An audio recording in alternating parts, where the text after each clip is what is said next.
ఓం శ్రీ సాయిరాం. ఓంకార బీజ రూపాయ సర్వేశాయ జగత్పతి ప్రథమాయ నమస్తుభ్యం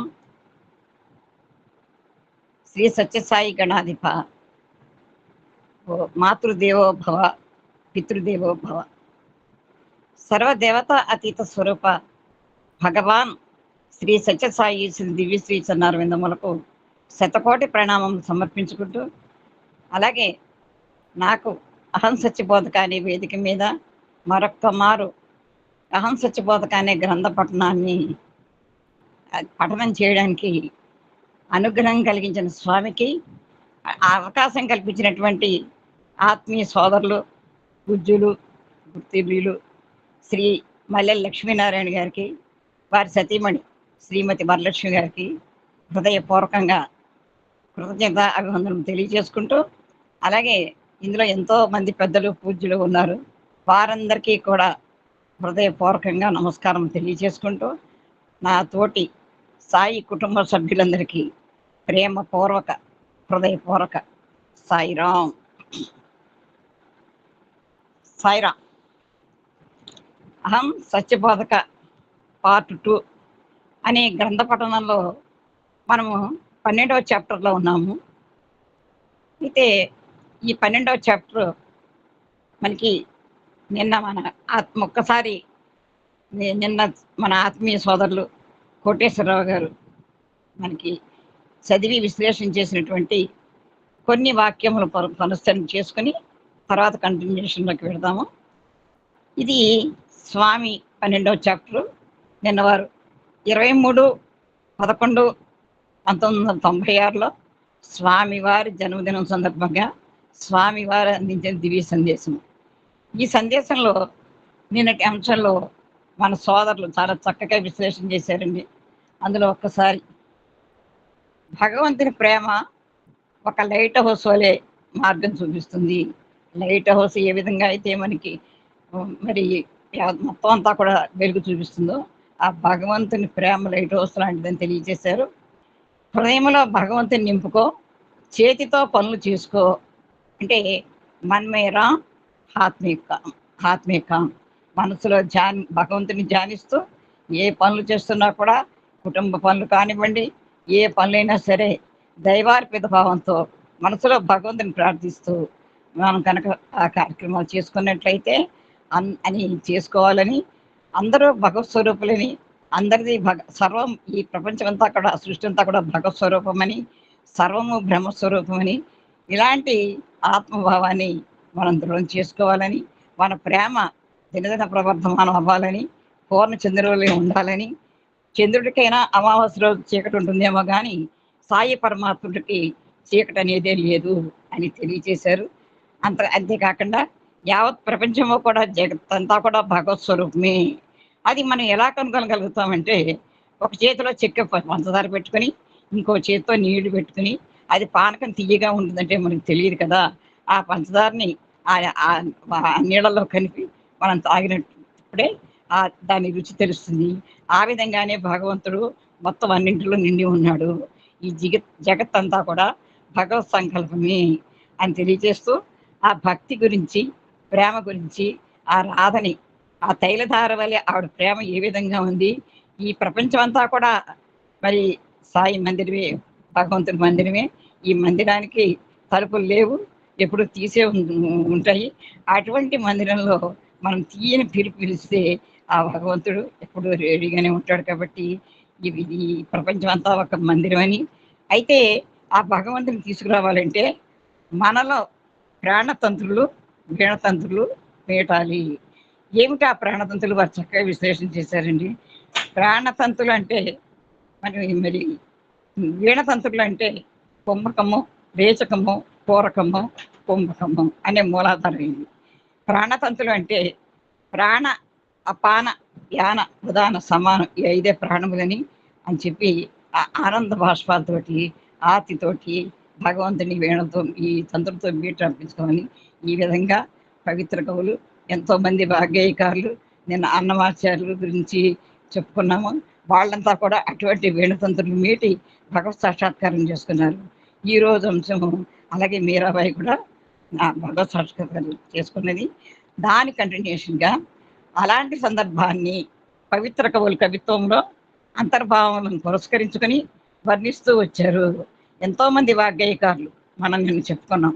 అటువంటి వాగ్గేయకారులంతా కూడా ఆ విధంగా భగవంతుని గురించి వర్ణిస్తూ వచ్చారు. కానీ ఈనాడు భౌతికమని ఆధారం చేసుకుంటున్నారు. అదేవిధంగా మీరా చెప్పిన ప్రతి పదమునకు అంతరార్థం ఉంటున్నాయి. చెలోరే మన్ గంగా యమున తీర్ అంటే ఓ మనసా గంగా యమున తీరానికి వెళ్ళు అని ఆవిడ ప్రార్థిస్తుంది. అంటే ఇక్కడ స్వామి ఏం చెప్తున్నారంటే గంగా యమున అంటే ఇడా పింగళ అనే నాడుల సంగమము మనకి చెందే భూమధ్యస్థానం. ఈ భూమధ్యస్థానంలో ముక్కు మొదట్లో ఆ బురుటి మధ్యలో కుడివెంపున ఇడానాడి రెండో వైపున పింగళానాడి ఉంటాయి. వీటి గురించి డీటెయిల్గా వెళ్ళను నేను. ఈ రెండు మన జీవన క్రమానికి ఉపయోగించే ప్రధానమైన నాడులు. ఈ మధ్యస్థంలోనే సుషుమ్నా నాడి నిద్రావస్థలో ఉంటుంది. వీటి ద్వారా వచ్చిన దాన్ని తీసుకుని ఆ సుషుమ్నా నాడి ద్వారా ఈ నిద్రావస్థలో ఉన్న మన స్థితిని మరి చైతన్యావస్థలోకి తీసుకొచ్చేది ఆ సుషుమ్నా నాడి.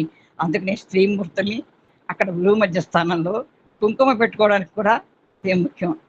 అందుకనే మన సోదరు చూడండి పెద్ద కుంకుమ బొట్టు పెడతారు భూమధ్య స్థానంలో. స్త్రీలు కూడా ఆ విధంగా పెట్టుకుంటే మనకి నిద్రాణమైన ప్రజ్ఞానం బయటకు వస్తుంది. మరి అక్కడ ఎవరు ఉంటున్నట్ట? కృష్ణుడు ఉంటున్నట్ట. ఆ కృష్ణుడితో ఆవిడ అంటున్నది, మనసా ప్రయాగ పోవాలని రైల్వే టికెట్ బుక్ చేసుకోవద్దు, ఎక్కడికి నీ వెళ్ళక్కర్లేదు, గంగా యమున నిర్మల పాని అని. రెండు కూడా గంగా యమున అనేవి చాలా నిర్మలమైన పానీయాలు. అంటే ఏమిటి నిర్మల పానీయాలు అంటే స్వార్థరహితమైనవి, గొప్పగా ప్రవహిస్తున్నాయి గంగా యమునలో. నిజంగా ఎంత స్వార్థం, నదులకి ఏమైనా స్వార్థం ఉందా? వాటి నీటిని అవి తాగుతున్నాయా? మన కోసం ఈ పంచభూతాలన్నీ కూడా స్వార్థరహితంగానే మన కోసం స్వామి సృష్టించారు భగవంతుడు. అదేవిధంగా ఆ నీటిని అవి తాగట్లేదు, అవి ఆ నీరు ప్రజలకే అందిస్తున్నాయి. అంటే అనుగ్రహం అనే సాగరంలో చేరిపోతున్నాయి. ఆ విధంగా సేవ చేసి మనకి నిస్వార్థంగా మనకి అందించి మళ్ళీ ఆ సముద్రంలో కలిసిపోతున్నాయి. అంటే మనం కూడా నిర్మలంగా నిస్వార్థంగా ఏ విధంగా అయితే మనం ప్రయాణం చేస్తామో మనం కూడా ఆ భగవంతుడు అనే సాగరంలో కలిసిపోతాము. కాబట్టి ఈ మనకి నిర్మలత్వాన్ని నిశ్చలత్వాన్ని బోధించేవే ఈ ఈనాడు. ఈ రెండు నాడుల మధ్యనే మనకి సుషుమ్నా నది కూడా ఉంటుంది చెప్తున్నాం కదా. అదేవిధంగా మనం ఈ గంగా యమున మధ్యలో అంతర్వాహినిగా సరస్వతి ప్రవహిస్తూ ఉంటుంది. ఈ రెండు నాడులు మరి అయితే గంగా యమున అయితే ఆ అంతర్వాహిని సుషుమ్నా నడే అంతర్వాహినిగా మనకి జ్ఞానాన్ని ప్రబోధిస్తుంది. అక్కడ భగవంతుడు మోరమ్మ కుట్ర పీతాంబర సహిత కొండల శ్రీర్చలోరే మన్ అంటే ఏ విధంగా ఉంటాట భగవంతుడు? చక్కగా అందంగా మొగటాయమానంగా పీతాంబరాలు ధరించి కుండలాలతోటి సర్వాలంకార భూషితుడై ఉంటాడు మనసా. దేవుడు అనేవాడు ఎక్కడో లేడు, ఎక్కడికో పరిగెత్తకు అని ఆ మీరాదేవి ప్రార్థన గురించి స్వామివారు తెలియజేశారండి. ఎంత ఎంత అంతర్భావం ఉంది, ఎంత ఆనందంగా ఉంది ఆ మీరా పాటలు వింటుంటే. తర్వాత అంశము త్రికరణ శుద్ధి చేత దైవం సాక్షాత్కారం అవుతుంది. ఈ త్రికరణ శుద్ధి అనేది మనం అస్తమానం చెప్పుకుంటూనే ఉంటాం. నిన్న మన సోదరులకి నాకు ఒక డైలాగ్ బాగా నచ్చుతుందండి.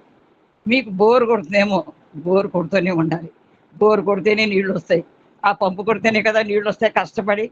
అదేవిధంగా ఈ త్రికరణ శుద్ధి గురించి చాలా చెప్పుకున్నాం. ఇక్కడ బోరు కొడితే మనకి జ్ఞానం పెరుగుతుంది అనమాట. వినగా వినగా వినగా జ్ఞాపకం వస్తుంది.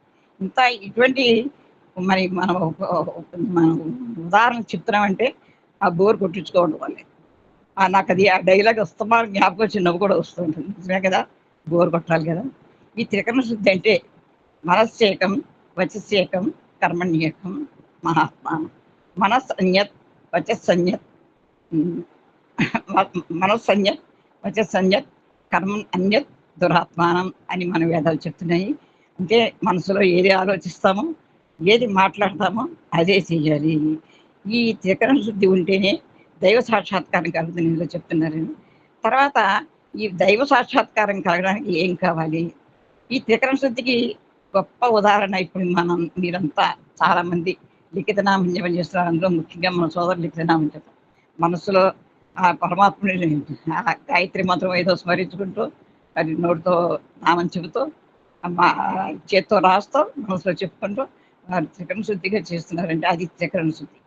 ఇది ఇక్కడ భగవంతుడు ఏ విధంగా గానం చేస్తున్నాడంటే, ఎన్ ఎలా భగవంతుడిని ఏ విధంగా వర్ణించారు నారద తుంబురులు వారు గానం చేస్తుంటే, భగవంతుడు తన్మయుడే ఉండిపోయేవట. ఆ గానం చేత భగవంతుని ధ్యానం చేసినప్పుడు, భగవంతునిలో నీవు లీనమైపోతావు. మన గానంతోటి మ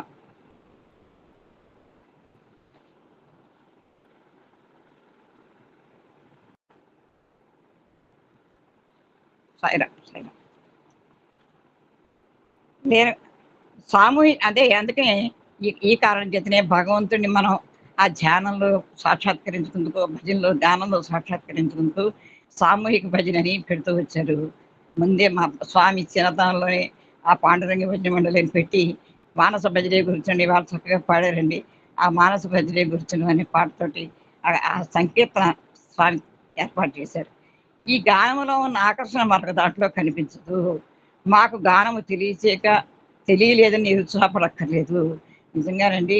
ఆ గానం చేస్తుంటే ఆ తన్మయత్వం చెందుతాం మనం. ఇక్కడ చూడండి నిన్న అన్నపూర్ణ గాని, స్వాతి గాని ఇక్కడ ఎంతోమంది గాయనీమణులున్నారు. వాళ్ళంతా చక్కగా గానం చేస్తున్నారు. అలా మనం గానం చేయలేమని మనం బాధపడక్కర్లేదంటారు స్వామి. వాళ్ళలా పాడడానికి మనం అనుకరిస్తే మనకు ఉన్న పాట కూడా పోతుంది. కాబట్టి వాళ్ళు చెప్పింది విని మన వాళ్ళలో మనం పాడడానికి ప్రయత్నం చేయాలి. అయితే నువ్వు చెయ్యక్కర్లేదు. ఎలా చేయమంటున్నారు స్వామి?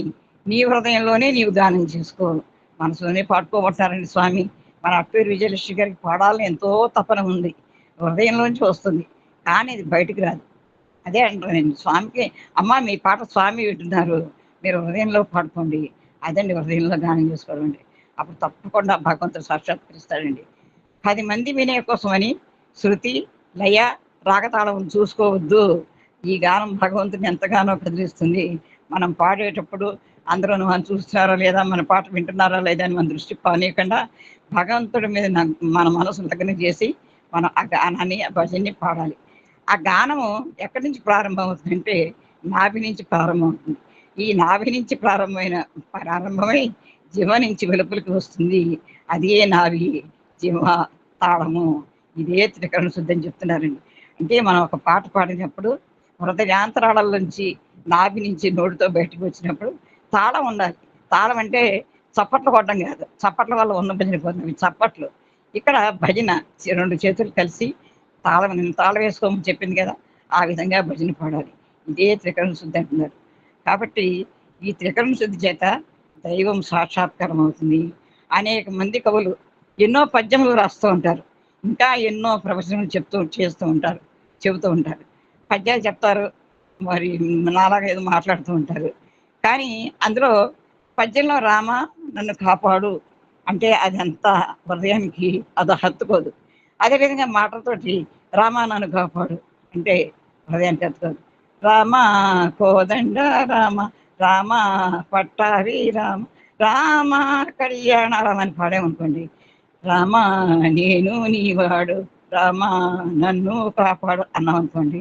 ఎంత ఆనందంగా ఉంటుంది, ఎంత ఆర్తిగా ఉంటుంది. అప్పుడు మనకి భగవత్ సాక్షాత్కారం ఈ గానం ద్వారానే వస్తుంది అని చెప్తున్నారు. మరి దాని హృదయంతో గానం చేస్తే ఎంతో ఆప్యాయంగా ఉంటుంది. భగవంతుని హృదయమునే మనకి మనకి మన దగ్గరికి భగవంతుని హృదయం కదిలించేస్తుందండి. ఆర్తితోటి పాడి భగవంతుడిని కనుక మనం ఊహించుకుంటూ ఒక పాట పాడినట్టయితే మన కళ్ళమ్మట నీళ్లు ఎప్పుడైతే వస్తాయో అప్పుడు భగవంతుడి హృదయం కదిలినట్లే. కావున గానము చేత దైవాన్ని లీనం చేసుకోవాలి. ఆ మీరాబాయి లాంటి మహాభక్తులాగా. భ- మనకిచ్చే ఈ గానం కూడా భగవంతుని వరప్రసాదమే. నిజంగా ఈ పాట పాడే వాళ్ళందరికీ భగవంతుడి ఇచ్చిన గిఫ్ట్ అండి. ఎంత చక్కటి గాయని వాళ్ళు ఉన్నారండి ఇక్కడ.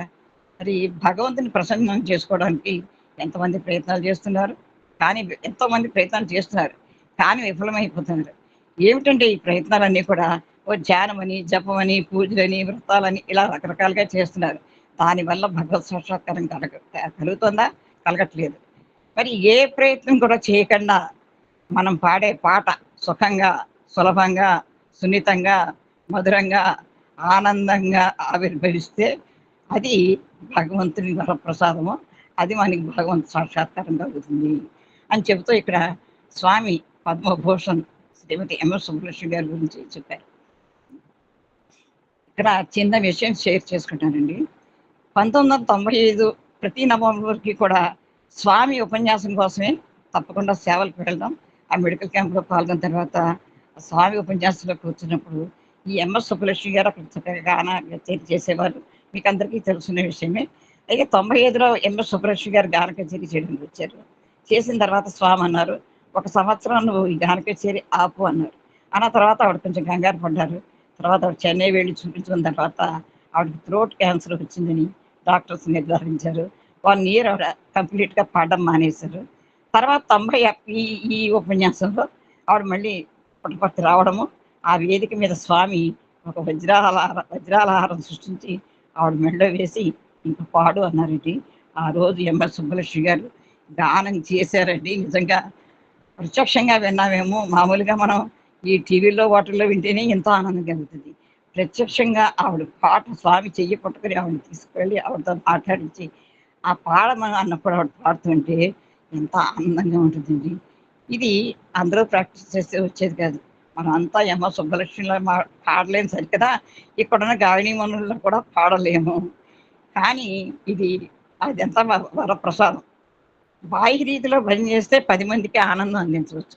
అట్లా కాక నీలో నీవు ప్రార్థన చేసుకో. హృదయాన్ని మధురంగా మారుస్తుంది. 10 మంది ఒక మంచి పాట పాడితే 10 మంది ఆనందపడతారు. అదే ప్రార్థన మన మనసులో చేసుకుంటే మనకి చాలా ఆనందంగా ఉంటుంది. మన మనసు ప్రశాంతంగా ఉంటుంది. ప్రేమ చేత సర్వకర్మల్ని నివర్తించు. ప్రేమతోటే ఏ పని చేసినా ప్రేమతో చేయమంటారు. ఏమి చేసినా భగవత్ప్రేమగా భావించుకో.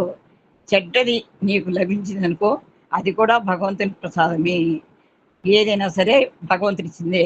కష్టం గాని, సుఖం గాని ఏదైనా సరే భగవంతుని ప్రసాదంగా మనం స్వీకరించాలి. ఏ విధంగా మలేరియా జ్వరం వచ్చింది మీకు.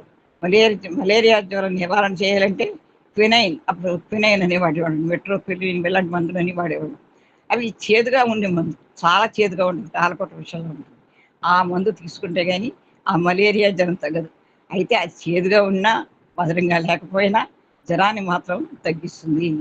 ప్రపంచంలో నీకు విరుద్ధమైన భావములు ఎదురైనా అవి కూడా మంచినే చేకూరుస్తాయి. ఎవరైనా మన గురించి విరుద్ధంగా మాట్లాడినా, విమర్శించినా అవి కూడా మనకి మంచి చేకూరుస్తాయి. ఏ విధంగా చేకూరుస్తాయంటే, ఏమైనా నాలో ఆ తప్పుందేమో అది సరిదిద్దుకుందాం అనే ఆ భావాన్ని మనం ఆ విధంగా తీసుకుని మనకి మంచిని చేస్తాయి. మనం కూడా విరుద్ధంగా తీసుకుంటే అది విరుద్ధమే అయిపోతుంది. దీనికి స్వామి వచ్చి చెప్తున్న ఉదాహరణ, జాతి వజ్రమైన కోతలు కోసినప్పుడే దానికి విలువ వస్తుంది. మంచి బంగారు నగైనా బంగారమైనా నిప్పులో వేసి కాల్చి, కరిగించి, సుతితో కొట్టినప్పుడే సుందరమైన నగ్గ తయారవుతుంది. మరి ఎంత మేలిం బంగారం కడ్డీ తీసుకొస్తారు. అది మనం పెట్టుకుందుకు కుదరదు కదా! దాన్ని ఎంత కొడతాడో ఆ వస్తువులు తయారు చేసి ఆయన. మరి దాన్ని సుందరమైన నగ తయారవ్వాలంటే అన్ని దెబ్బలు తింటుంది. అదేవిధంగా మా వజ్రం కూడా అంతే. ఎన్ని కోతలు భరిస్తుందండి. నాకిక్కడ ఒక చిన్న చిన్న ఉదాహరణ గుర్తుకొస్తుంది. ఒకసారి వెంకటేశ్వర స్వామి ఆలయంలో గడప ఉంటుంది కదా! ఆ గడప అడిగిందిట, "స్వామి, నిన్నంతా మొక్కుతున్నారు, నన్నంతా తొక్కుతున్నారు. ఇది కూడా ఎప్పుడో స్వామి చెప్పిన ఉపమానమేనండి, మనకెక్కడొస్తాయి?" అంటే అప్పుడు ఆ వెంకటేశ్వర స్వామి అంటట, "నేను బండరాయిగా ఉన్నప్పుడు ఎన్ని దెబ్బలు తిని ఇంత అందమైన శిల్పంగా తయారు చేశారో తెలుసా? నువ్వేముంది, ఒక కర్ర కొట్టారు, తీసుకొచ్చి గడప దగ్గర పెట్టారు. నేను ఇంత అందంగా అందరూ నన్ను ఆరాధిస్తున్నారంటే ఎన్ని దెబ్బలు తిన్నానో నేను" అని వెంకటేశ్వర స్వామి ఆ గడపతో చెప్పేటండి. నిన్ను మొక్కుతారు, నన్ను తొక్కుతారు" అని అడిగిందట. ఈ విషయం గుర్తుకొస్తుందనమాట. తర్వాత ఏది వచ్చినా అంతా నా మంచి కోసమే అని విశ్వసించాలి. అదే నిజమైన ఏకత్వం. ఇప్పుడైతే అందుకని నేను ఏవొచ్చినా నా మంచి కోసమే. నా మంచి కోసం వచ్చింది కాబట్టి ఇవాళ ఇక్కడ చదవగలుగుతున్నాను. దీనికి మనమంతా ఒక్కోసారి అందరికీ తెలిసిన విషయమే. అంతా మన మంచికే అని కథ మీకందరికీ తెలుసు. హృదయమును ప్రేమమయంగా మార్చుకోండి.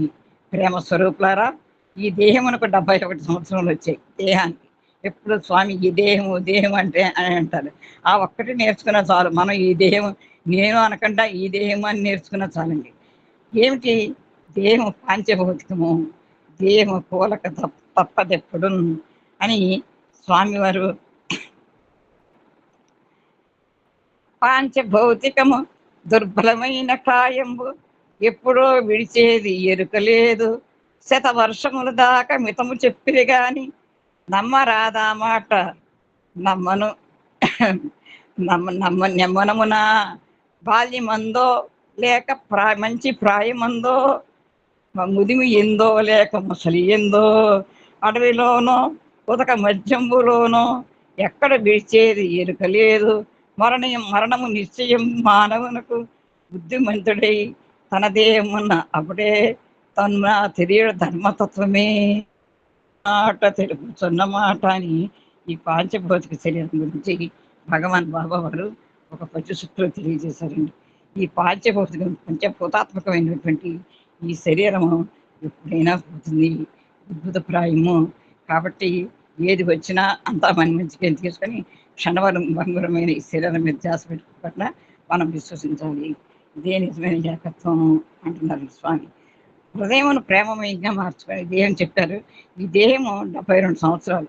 నేను కార్య నిమిత్తమై కోపం నటిస్తాను కానీ నా కోపము హృదయం నుండి కాదు, కేవలము నాలుక నుండి వచ్చేది. విద్యార్థులతో ఎన్నోసార్లు స్వామి ఆ విధంగా నటించడము, వాళ్ళు బాధపడటము ఇదంతా మనం ఎన్నోసార్లు విన్నాం. అయితే ఆ ప్రేమ చేతిని జగత్తంతా స్వామి కీర్తి వ్యాప్తి గావిస్తూ వస్తున్నది. స్వామి ప్రేమ అంతా కూడా ఎలా వస్తుందండి? యావత్ ప్రపంచము స్వామి ముందు ఉంటున్నది అంటే కేవలము స్వామి చూపించే నిర్మలమైన నిస్వార్థమైన ప్రేమ. ఎవరి మీదైనా ఒకటే ప్రేమ, అన్ని జీవరాశుల మీదైనా ఒకటే ప్రేమ. అటువంటి ప్రేమ చేతనే యావత్ ప్రపంచం కూడా స్వామి పాదాల ముందు మోకరిల్లుతోంది. ఏ ఒక్కదానిని నేను ఆశించలేదు. ఇక్కడ అని చెబుతూ 3 పీలు చెప్పారండి. మొదటి పి ప్యూరిటీ అంటే పవిత్రత కలిగి ఉండాలి. రెండవ పి పేషెన్స్ అంటే ఓర్పు కలిగి ఉండాలి. మూడవ పి పెర్సీవరెన్స్ అంటే దృఢమైన విశ్వాసం, పట్టుదల కలిగి ఉండాలి. ఈ 3 ఇందులో ఉండటమే, ఈ 3 స్వామిలో ఉన్నాయి కాబట్టే సాయినామము జగత్వ్యాప్తి కావడానికి కారణము. నేను ఎవరికి ఇన్విటేషన్ పంపించాను, ఎవరిని రమ్మని పిలిచాము, ఏమీ లేదు. ఈ ప్రేమయే అందరినీ ఆకర్షిస్తుందని స్వామి ఎన్నోసార్లు చెప్పారు. మిమ్మల్ని ఎవరినైనా నేను పిలిచానా? లేదు, మీ ప్రేమే, నా ప్రేమతోటే మీరు ఇక్కడికి వస్తున్నారు. అయితే ఈ ప్రేమ ఎలా అంటే ఆ మ్యాగ్నెట్లో ఎంత శక్తి ఉంది. అది ప్రేమ అనే మ్యాగ్నెట్. స్వామిలో ఉన్న అయస్కాంత శక్తి ఏమిటంటే ప్రేమ.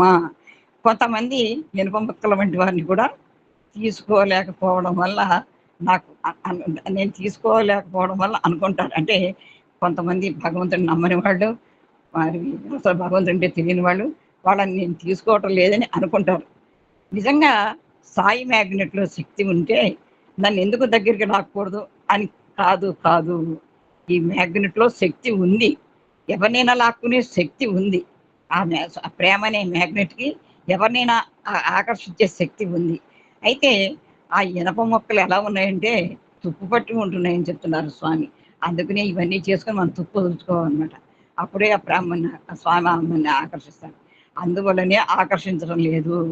ఇనప మొక్క తుప్పు పడితే అయస్కాంతం చేరుకోదు కదా, ఆ తుప్పు వదిలినప్పుడే చేరుకుంటుంది. కాబట్టి మనలో ఉన్న తుప్పు అంతా వదులుచుకుందుకే స్వామి ఇటువంటి అవకాశాలు ఇస్తున్నారు. ఆ తుప్పు తీసివేయి తప్పక ఆకర్షిస్తుంది. అవియే రాగద్వేషములు, విషయవాసనలు, అసూయాభావములు. వీటన్నిటినీ దూరం చేస్తే ఎక్కడ ఉండినా నీవు నా వాడివే, నేను నీ వాడిని. మనలో అన్ని వదిలిపెట్టేయమంటారు, ప్రతీదీ వదిలేయమంటారు, శాశ్వతమైన దాన్ని పట్టుకోమంటారు. ఇవన్నీ ఎప్పుడైతే మనం దూరం చేసుకుంటామో స్వామి మనవాడు, స్వామికి మనం దగ్గర. మళ్ళీ ఇంకొక పద్యం చెప్తున్నారు స్వామి ఏ విధంగా అంటే అడవులందున్న ఆకాశముననున్న పట్టణముననున్న పల్లెనున్న గుట్ట మీదనున్న నట్టేట పడి ఉన్న దిక్కు లేని వానికి సాయి దిక్కు. నిజంగానండి, నిజంగా కలబండి వస్తున్నాయి సాయిరామ్. ఎక్కడ ఉన్నా కూడా దిక్కు లేని వాళ్ళంటూ ఎవరు లేరండి మన సృష్టిలో. భగవంతుడు మనకి దిక్కు, స్వామి మనకి దిక్కు. ఎక్కడైనా ఉండు, నేను ఎక్కడున్నానండి. నీ హృదయం పవిత్రం చేసుకో. అడవిలో ఉన్నా కాపాడతాడు, ఆకాశాన్ని ఉన్నా కాపాడతాడు, పట్టణంలో ఉన్నా కాపాడతాడు, పల్లెని ఉన్నా కాపాడతాడు, గొట్ట మీద ఉన్నా కాపాడతాడు, నట్టేట మునిగిపోతున్నప్పుడు కూడా బయటకు తీస్తాడు. ఆ సాయే దిక్కు మనకి. నీ హృదయం పవిత్రం చేసుకో, పవిత్రమైన ప్రేమను పెంచుకో. ఆ ప్రేమ చేత నీ జన్మ సార్థకం కావడమే కాకుండా నీ పరివారము, పరిసర ప్రాంతంలో వారిని కూడా పవిత్రం చేయడానికి అవకాశం ఉంటుంది. ఈసారి స్వామి యొక్క ప్రధాన సందేశం ఏంటంటే హృదయం ప్రేమమయంగా మార్చుకోండి అని. నాకు ఏది ఇవ్వక్కర్లేదు. ప్రశాంతి నిలయంలో ఒక పుష్పం గాని, ఒక కొబ్బరికాయ గాని అనుమతి చేయము. ఏ దానిని ప్రవేశపెట్టము. కానీ ఒక్క ప్రేమకు మాత్రమే ప్రవేశము. ప్రశాంతి నిలయంలో ఏ స్వామికి ఏమీ అక్కర్లేదు. మన పవిత్రమైన, నిర్మలమైన ప్రేమతో కూడిన హృదయ పుష్పాన్ని సమర్పిస్తే చాలు. అసలు నిజంగా ఎక్కడికి ఎక్కడ చూడం అటువంటి ప్రశాంతి నిలయం అనేది మన ప్రపంచంలో ఎక్కడా చూడము. ఒక ఉండి ఉండదు, ఒక ఏ కొబ్బరికాయ కొట్టుకోవడం ఉండదు, ఏమీ ఉండదు అసలు. కాసు ఖర్చుండదు. మరి ప్రేమకు మించిన ఔషధం మరొకటి లేదు. ఈ ప్రేమే మంచి మందు, మనుషులను మార్చేది, మిత్రులను శత్రువులుగా మార్చేది. మరి అంతా కూడా శత్రువుని మిత్రుడిగా మార్చేది ఈ ప్రేమే. ప్రేమకు చిహ్నంగా ఈరోజు స్వామి అక్కడ నుండి ప్రయాణమైనప్పుడు ప్రేమ బిందువులంతా కురిశాయి. అంటే ఆ రోజు స్వామి ఆహ్, ఇది అమ్మవారి పుట్టినరోజు నుంచి స్వామి బయలుదేరుతున్నప్పుడు ఆ సందేశం ఇచ్చే సమయంలో వర్షపు బిందువులు కురిశాయి అని చెప్తున్నారు. ఇది ఏమని చెప్తున్నారంటే ఇది శుభకార్యములకు ఇది శుభ సూచన. ప్రపంచమంతా ప్రేమమయంగా మారాలి. నిజంగా చినుకులు పడతాయి. మన లక్ష్మీనారాయణ వెళ్ళినప్పుడు ఇక్కడ వర్షం వచ్చింది అన్నారు. అలాగే మనం ఏదైనా ఒక మంచి కార్యం తలపెట్టినప్పుడు మన వర్షపు చినుకులు పడతాయి. తప్పకుండా పడతాయి. మనం పవిత్రమైన, నిర్మలంగా భగవంతుడిని నమ్ముకుని ఏ వివాహం గాని, ఏ ఫంక్షన్ గాని, ఏదైనా కార్యక్రమం తలపెట్టినప్పుడు శుభ సూచకంగా వర్షం పడుతుంది. అదేవిధంగా ప్రశాంత నిలయంలో కూడా మాకు పెద్ద మంచి మంచి ప్రోగ్రామ్‌లు చేసే సందర్భంలో ఆ పిల్లల్ని తీసుకురావడానికి పెద్ద వర్షం వచ్చేసిద్ది. స్వామి ఇంత వర్షం వచ్చింది ఏమిటి అనుకుంటే, ఒక్క క్షణకాలంలో వర్షం పోయింది. ఎండ వచ్చేసింది. స్వామి మనస్ఫూర్తిగా ఆనందించారు, ఆశీర్వదించారు. ఇవన్నీ కూడా శుభకార్యాలకు ముందు ఇది శుభ సూచకము. అంటే భగవంతుడు ఈ ప్రపంచం అంతా కూడా ప్రేమమయంగా మారాలి. అప్పుడే ఈ దుఃఖములు, ఈ ద్వేషములు, అసూయలు లేకుండా ఉంటుంది. అసూయ మహా దుర్మార్గమై దుర్మార్గమైన రోగం. అసూయ అనేది అసలు ఉండకూడదండి. జలసీ చాలా చాలా చాలా మనిషిని రోగగ్రస్తుల్ని చేస్తుంది. మనసుని వికలం చేసేస్తుంది. అయ్యో! వాళ్ళు ఇలా చేశారు. మనం చేయట్లేదని మనం చేయలేకపోతున్నాం. అందులో పాలు పంచుకుందామని సంతోషించాలి గానీ, ఎవరైనా ఏదైనా చేస్తుంటే ఈర్ష్య పడకూడదు. ఇది మలేరియా రోగం కంటే కూడా చాలా భయంకరమైన రోగము. క్యాన్సర్ కంటే కూడా భయంకరమైన రోగము. కాబట్టి ఈ ద్వేషము, అసూయ లేకుండా ఉండాలని స్వామి చెప్తున్నారు. ఈ రోగాన్ని వదులుకోమంటారు స్వామి. ఒక ఇంటి వారిని చూస్తే ఒక ఇంటి వారికి అసూయ. అంతెందుకండి పక్కింటి వాళ్ళ పెద్ద ఫ్రిడ్జ్ వస్తే మా ఇంట్లో లేదని బాధ. పక్కింటి వాడు పెద్ద టీవీ కొనుక్కుంటే మా ఇంట్లో లేదని బాధ. ఇలా చిన్న చిన్న వాటిలకే మనం అసూయ పడిపోతుంటే ఇంకా మన మన మన జన్మ ఎత్తింది ఎందుకు? అసలు ఈ జీవితం నడిపించుకునేది ఎందుకు? అని ఒక్కసారి మనం ప్రశ్న వేసుకోవాలి. ఒక వ్యక్తిని చూస్తే మరొక వ్యక్తికి అసూయ. అమ్మో! మా అన్నపూర్ణ చాలా బాగా పాడుతుందే, నేను పాడలేకపోతున్నానని నేను అసూయపడ్డాననుకోండి. అది ఎంత నీచత్వం అది. అమ్మో! అంత చక్కగా పాడుతోందని విని ఆనందించాలి. ఇంతగా గాయనిమణులు పాడుతున్నారే, చక్కగా ఎంత బాగా పాడుతున్నారు, ఎంత ఆనందంగా పాడుతున్నారు అని మనం ఆనందించాలి తప్ప, మనం ఈయన రోజు చెప్తున్నారు. ఈయన రోజు చెప్తాడు, ఈయనకి పని లేదని మనం అసూయపడకూడదు. ఆయన రోజు అంత కష్టపడి చెప్తున్నారు కదా!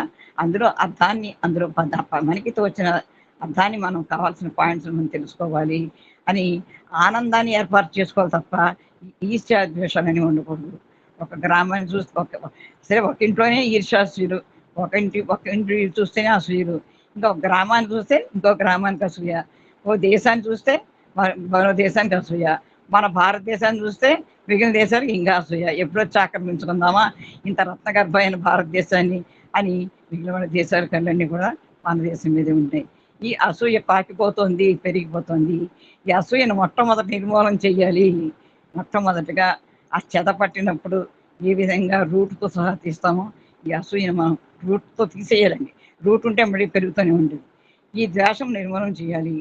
క్రోధం నిర్మూలన చేయాలండి. ముందు కోపం మనం తగ్గించుకోవాలి. ఈ 3 ఎట్లా నిర్మూలన చేయాలి? ప్రేమతోటి. మన కోపం ఎవరైనా మనని కోపగించుకున్నారనుకోండి, మనం మళ్ళీ తిరిగి కోపగించుకోకూడదు. వాళ్ళతోటి ప్రేమగా ఒక్కసారి మాట్లాడితే వాళ్ళ కోపం కాస్త పోతుంది. అదే కోపాన్ని మనం కూడా పెంచుకొని వాళ్ళతో మాట్లాడితే అది పెద్ద యుద్ధం జరుగుతుందక్కడ. ప్రేమగా అమ్మా ఏమనుకోకమ్మా అని వాళ్ళు ఏదైనా అన్నప్పుడు మనం ప్రేమగా ఒక్క పలకరించి అనుభవంలో చెప్తున్నాను. వాళ్ళ కోపం కూడా పోతుందండి. ప్రేమకు అంత గొప్ప శక్తి ఉన్నది. ప్రేమ కంటే మించిన గట్టి ఔషధం మరొకటి లేదు కనుక ప్రేమను పెంచుకోండి. ఎవరు చూసినా నవ్వుతూ నవ్వుతూ మాట్లాడండి. అందుకనే స్వామి చెప్తారు క్యాస్ట్రాయిల్ ఫేస్ పెట్టుకోకండి. ఎవరైనా పలకరిస్తే నవ్వుతూ మాట్లాడాలండి. ఏదో కోల్పోయినట్టుగా, ఈ సర్వము కోల్పోయినట్టుగా, ఈ బాధలన్నీ నాకే ఉన్నట్టుగా మాట్లాడకూడదు. మనం ఎప్పుడు కూడా ఎవరైనా పలకరించినప్పుడు నవ్వుతో పలకరించాలి. చిరునవ్వు మన మొహానికి చక్కటి అలంకారం చిరునవ్వు. కాబట్టి మీ ద్వేషి వచ్చినా బాగున్నారా సార్ అని ప్రేమగా పలకరించండి. అంతేగాని ఎవరైనా వచ్చినప్పుడు మనం కోపంగా లోపలికి పోతే వాడికిలో ఇంకా కోపం పెరుగుతుంది. వాళ్ళని మనం పలకరించామనుకోండి ఆ కోపం తగ్గిపోతుంది. చాలా మందికి మనకి అనుభవంలోనే ఉంది. సార్ అన్నయ్య మనం బోధించేసరికి వాళ్ళు ఓ ఇంత గొప్ప ఉన్నత స్థానం ఇచ్చారు నాకు అని వాళ్ళ హృదయంలో ఒక మార్పు వస్తుంది. బాగున్నావా అనకుండా బాగున్నా సార్ అనగానే నన్ను ఇంత ఉన్నత స్థానంలో పిలిచారు అని చేసి ఆ చీ అనేవాడు కూడా చీ అనకుండా పోతుంటాడు. యద్భావం తద్భవతి. ఇందాక మన భక్తవత్సలం గారు వీళ్ళంతా చెప్పారు. విఠలుడు గురించి చెప్పారు, లింగం మధ్యలో చెప్పారు. వాళ్ళ భావాలు ఏ విధంగా ఉన్నాయి చూసారా? మనం ఏ విధంగా ఆ విఠలుడిని మన మనసులో స్మరించుకుంటున్నామో అవే భావాలు అక్కడ కలిగాయి. అది భౌతికమైన భావాలు కాదు, హృదయాల నుంచి వచ్చిన భావాలండి. ఇదే యద్భావం తద్భవతి అంటే ఇందాక చెప్పిన విషయాలే ప్రత్యక్ష ఉదాహరణ. మీరు ఆనందించిన ఆనందమే యద్భావం తద్భవతి. అది ఏ హృదయానికి హృదయం సాక్షి, దానికి మనమే సాక్షి, మనిషికి మనిషే సాక్షి, మనిషికి మనసే సాక్షి, ఈ మనసుకి హృదయమే సాక్షి. అందరినీ ప్రేమతో పలకరించాలి. నేటి నుండి ఎప్పుడు కూడా స్వామి నేటి నుండి అంటారు. సాధ్యమైనంత వరకు ప్రేమను అభివృద్ధి గావించుకోండి. ద్వేషమును నిర్మూలన చేయండి. అసూయ నిర్మూలన చేయండి. క్రోధము దగ్గరికి రానివ్వండి. వీడికి ఎంత దూరంగా ఉంటే అంత ఆనందము నీవు అనుభవిస్తావు. నిజంగా చేసి చూస్తే ఆ ఆనందం మనకు చాలా చాలా ఆనందంగా ఉంటుంది. మనమంతా కూడా ఆనంద స్థితిలోనే ఉన్నాం. ఇందులో ఎవరికి ఎవరి మీద ద్వేషాలు, అసూయలు, ఈర్ష్యలు ఏమీ లేవు. ఏదైనా చక్కగా ఆస్వాదిస్తాను. స్వామి చెప్తారు very happy, very very happy birthday అన్నారు. విదేశీ మరి ఫారినర్స్ వస్తారు కదండీ! స్వామి వెరీ వెరీ హ్యాపీ బర్త్‌డే.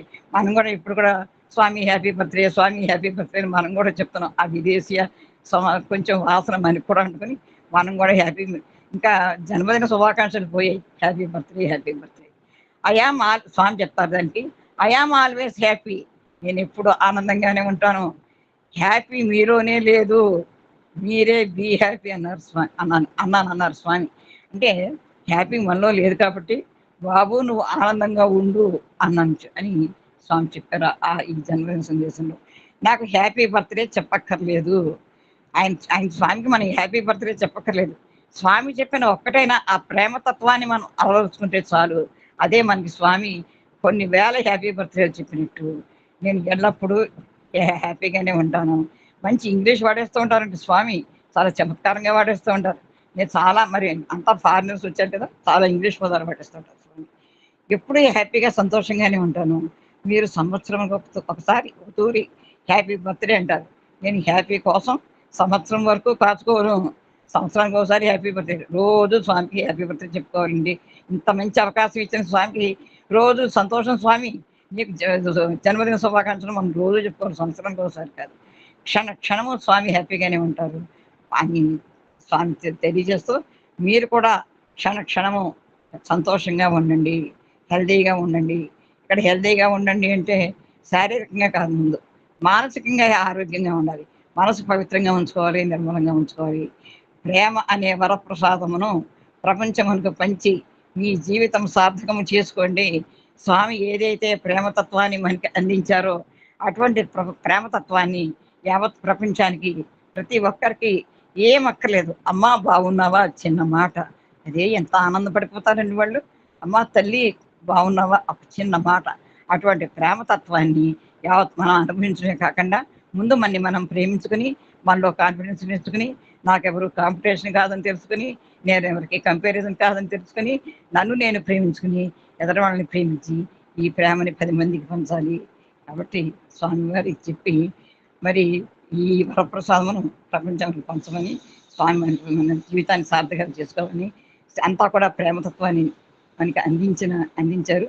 ఇది 23/11/1996 భగవాన్ శ్రీ సత్యసాయి బాబా గారి జన్మదిన సందేశము. ఇటువంటి అద్భుతమైన అవకాశాన్ని అనుగ్రహాన్ని అందించినటువంటి స్వామికి అద్భుతమైన అవకాశం కలుగజేసినటువంటి ఆత్మీయ సోదరులు పూజ్యులు శ్రీ మల్లెల లక్ష్మీనారాయణ గారికి, వారి సతీమణి శ్రీమతి వరలక్ష్మి గారికి, హోస్టులకి చిరంజీవి హోస్టులకి పూజ్యులు పెద్దలు కోటేశ్వరరావు గారు, ఇంద్రశ్రీరావు గారు పెద్దలకు నమస్కారాలు. నా తోటి సాయి కుటుంబ సభ్యులందరికీ కూడా పేరు పేరున హృదయపూర్వక ధన్యవాదాలు తెలియజేసుకుంటూ, ప్రేమ స్వరూపులైన సాయి కుటుంబ సభ్యులందరికీ ప్రేమపూర్వక సాయిరాం తెలియజేసుకుంటూ, జై సాయిరాం, జై జై సాయిరాం, సమస్త లోకా సుఖినో భవంతు.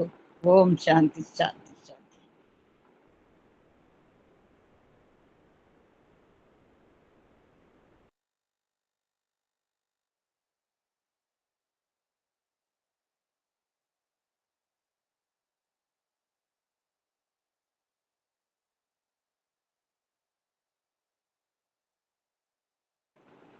సాయిరాం, సాయిరాం.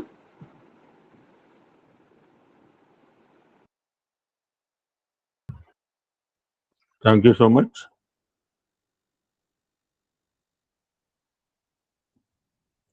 ఇందాక అమ్మాయి ఒక మాట చెప్పింది,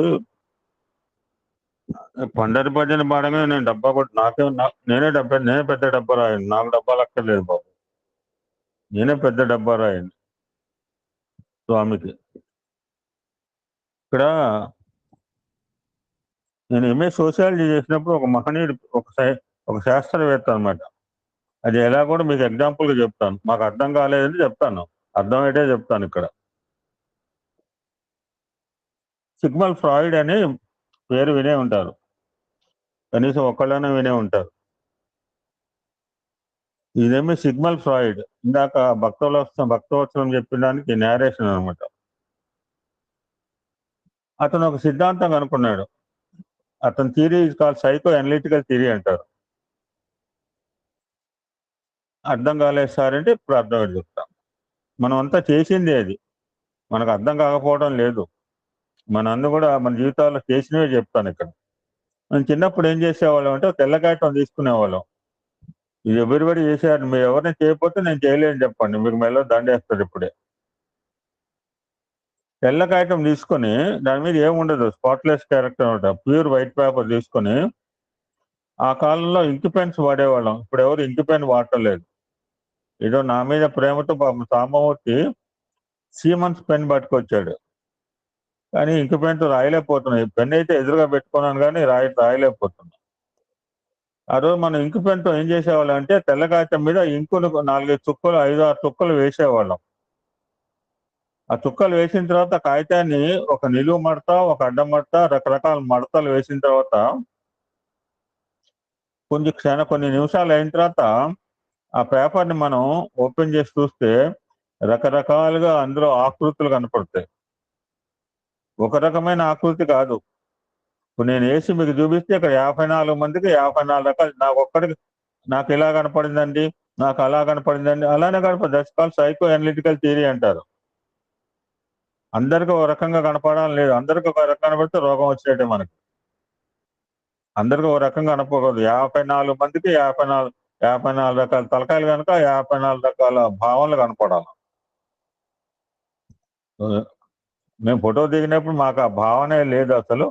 ఆ అమ్మాయికి అలా అనిపించి ఉండవచ్చు. నేనే అడిగాను ఏంటంటే దాన్ని అలా పెట్టుకున్నాను. అలా పెట్టుకునేప్పుడు ఆ అమ్మాయికి అలా భావన కలిగిందండి. That's called psycho analytical theory, Sigmund Freud.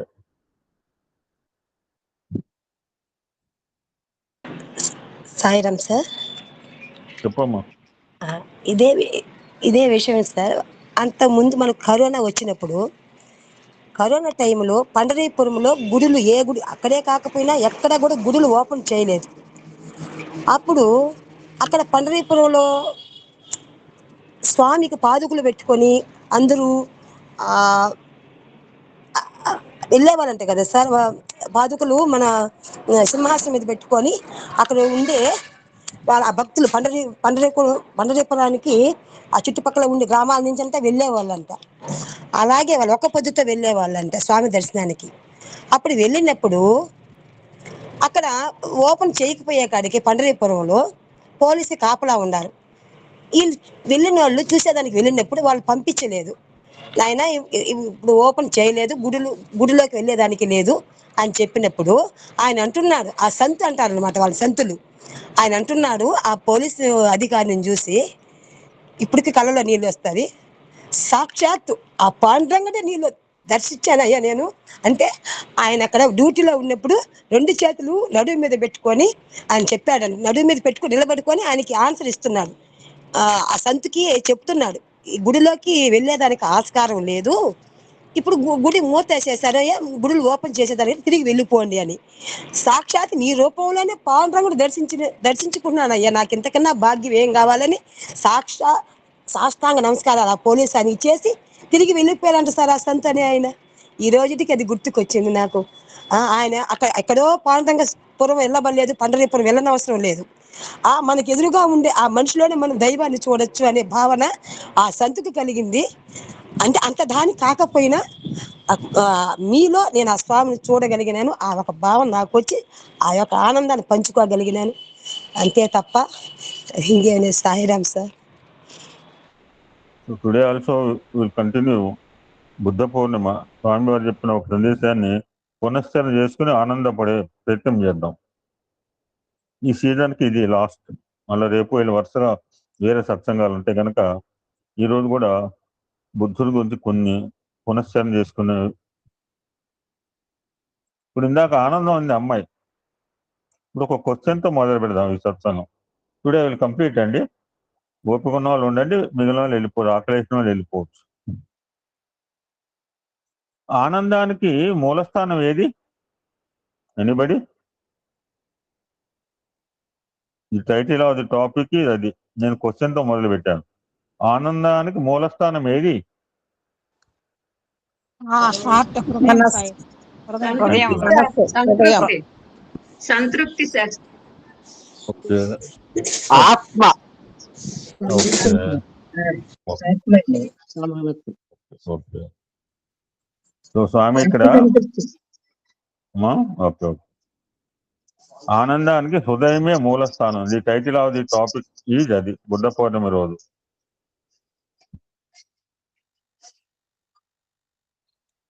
ప్రేమ స్వరూపులారా, నమ్మక చెడిన వారు ఉన్నారు, కానీ నమ్మి చెడినట్టు వారు ఈ లోకాన లేరు. 2 సార్లు చెప్పారు. రారా రారా అంటే ఎలా ఉంటుందో ఒకసారి బాగా చెప్పాడు. ఒక్కసారి రా అంటే చాలు, రా అంటే లేరు అంటే స్ట్రాంగ్ గా ఉంటాను అనమాట. అంటే బల్ల గుద్ది చెప్పినట్టు. ప్రాచీన కాలంలో అనేక మంది మహర్షులు, మహనీయులు ఆత్మజ్ఞానమును ఆశించి బ్రహ్మజ్ఞానమును పొందగోరి అనేక సాధనలు తలుపుతూ కాలము సాధకం చేసుకుంటూ వచ్చాడు. బహుళ గ్రంథ పరిచయం జ్ఞానం కానేరదు. ఇందా భక్తుల ఉంది, బీరువా తెరిస్తూ అలా సర్దుకున్నాను నేను. ఎక్కడెక్కడో ఉండి నాకే చికా కనిపించి నా ప్రాపర్టీ అని చెప్పి ఒక బీరువా కొనుక్కున్నా పుస్తకాల గురించి. ఒకటే కాదు, ఇంకా మూడు బీరువాలు ఉన్నాయి. సమిష్టి యందు వ్యష్టి యందు ఉన్న ఏకత్వాన్ని గుర్తించిన వాడే నిజమైన జ్ఞానం. ఇందాక నిన్న ఒక మాట చెప్పాను, మీరు ఎవరు ఆన్సర్ చేయలేదు. చూద్దాం, ఇవాళనే ఎవరు చేస్తారో చూద్దాం.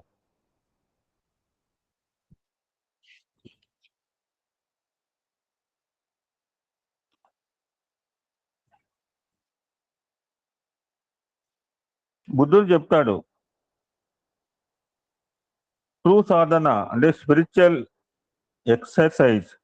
మనంతా ఫిజికల్ ఎక్సర్సైజ్ చేస్తుంటాం, స్పిరిచువల్ ఎక్సర్సైజ్ కొంతమంది మాత్రమే చేస్తారు. True sadhana eradicates all evils in a human being. ఎందుకంటే నాకు ఆ మాట కావాలి, అందుకని మళ్ళీ బ్యాక్ వెళ్ళాను, వేరే చోటుకి వెళ్ళాను. The study of sacred text, meditation and penance do not constitute the whole of sadhana. ధ్యానంలో కూర్చున్నాయా, ఏదో డబ్బులు తీసుకెళ్ళాలి, 15,000 ఖర్చు పెట్టుకొచ్చాను, నాకు బరువుతో ఇంటికి వస్తే నిద్ర పట్టుద్ది. To remove all the impurities in the mind is real sadhana. ఇదండి ఎప్పుడైనా సాధన అంటే చెప్పండి. నీ బుర్రలో చెత్త అంతా పోయిందా? పోలేదంటే నీ సాధన కాదని చెప్పండి, మొహమాటం లేకుండా చెప్పండి. To remove all the impurities in the mind is real sadhana. అలా జరిగితే ఏమవుతుంది? After this comes what Buddha called samyak samadhi are నిర్వాణ. ఆ నిర్వాణనే సమ్యక్ సమాధి కూడా అంటారు. That's called realization. కొత్త పదం. ఆయన బుద్ధుడు నిర్వాణం అన్నారండి, దాన్ని రియలైజేషన్ అంటారు, దాన్నే లిబరేషన్. రకరకాల పదాలు. నిర్వాణం బుద్ధుడికే కాదు. ఇప్పుడు చెప్పండి, మొన్న ముగ్గురికి అడిగా, ముగ్గురికి నిర్వాణం పొందారు అన్నాను. ఇప్పుడు ఎనీబడికి answer it is now. Anil Kumar garu ఒకటి. నేను ఆయన పేరు చెప్పలేదు. సరే, నువ్వు యాడ్ చేసుకో 4వ పేరు. Okay, agree. నేను చెప్పిన సత్సంగాలు ఈ మధ్య కాలంలో రిలేటబుల్ ఓకే, చెప్పమ్మా. శంకరాచార్య వారు. నేను అంత దూరం పోలేదమ్మా. నేను ఈ మధ్య కళ్ళ ముందు కనిపించే వాళ్ళ గురించి చెప్పిన. శంకరాచార్య నాకు తెలియదు. వీళ్ళు ఇద్దరు ఆచార్యుల జన్మదినం ఉంది. టైం ఉంటే చూద్దాం. ఎక్కడ టైం సరిపోతే ఇప్పటికే 11:50 అయింది. ఆ విధంగా నిర్మాణం పొందిన వారు కొండమరాజు గారు, గజవెంకమరాజు అండ్ ఈశ్వరమ్మ. నిర్మాణం means realization, liberation. Don't think other thing. సమ్యక్ సమాధి. వాట్ మెన్ బై సమాధి? మన మధ్యలో కూర్చుని చుట్టూ ఇటుకలు పేర్చుకోవటమా? మనం ఏం బాలయ్య కాదు కదా.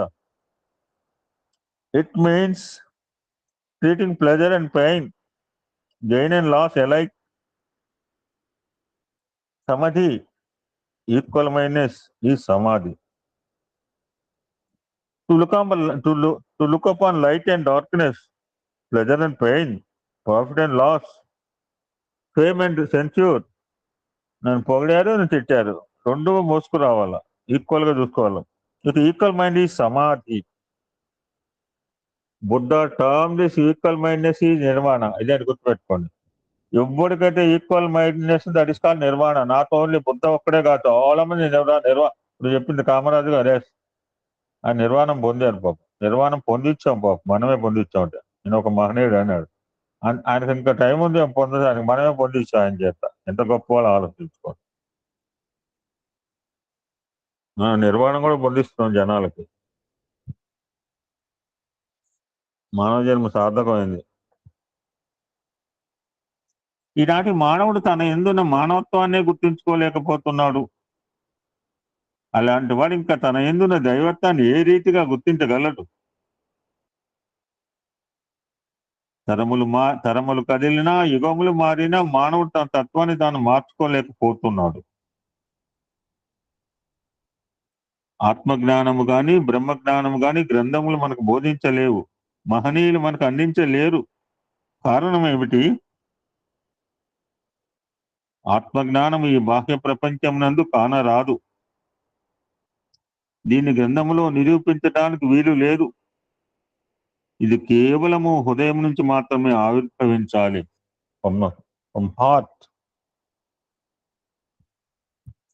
మన ఏందే ఉన్న జ్ఞానతత్వాన్ని బయట వెతకడమే పెద్ద అజ్ఞానం.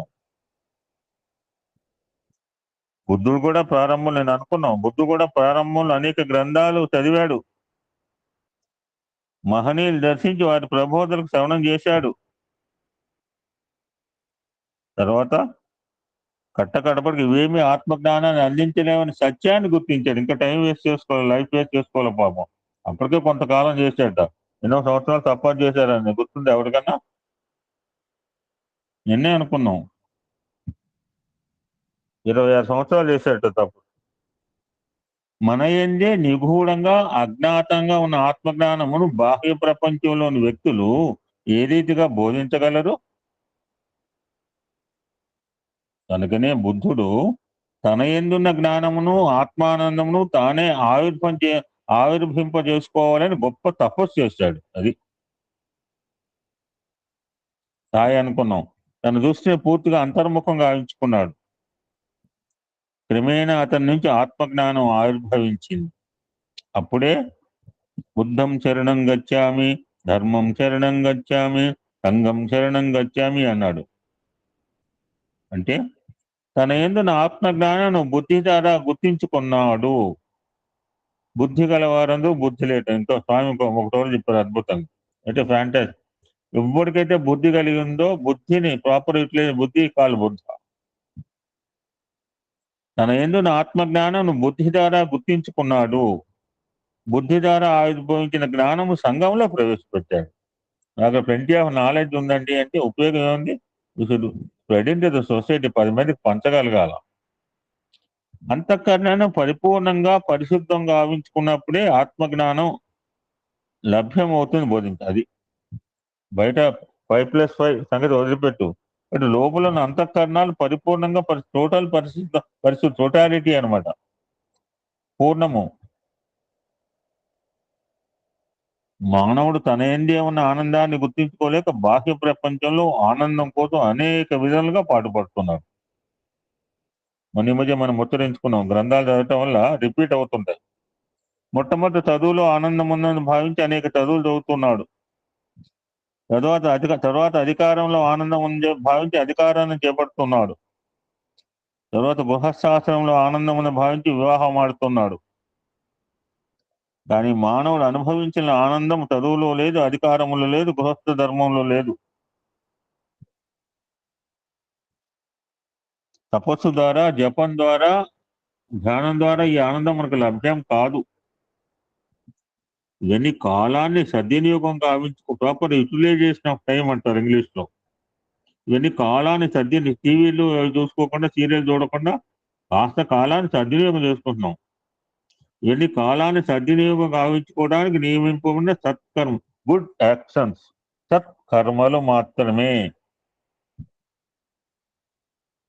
ఇందాక ముచ్చరించుకున్నాం, భగవంతుని అనుగ్రహించే 5 కర్మేంద్రియములను 5 జ్ఞానేంద్రియములు సద్వినియోగపరుచుకున్నప్పుడే మనకు సరైన ఆనందం లభ్యం అవుతుందని బుద్ధుడు విశ్వసించాడు.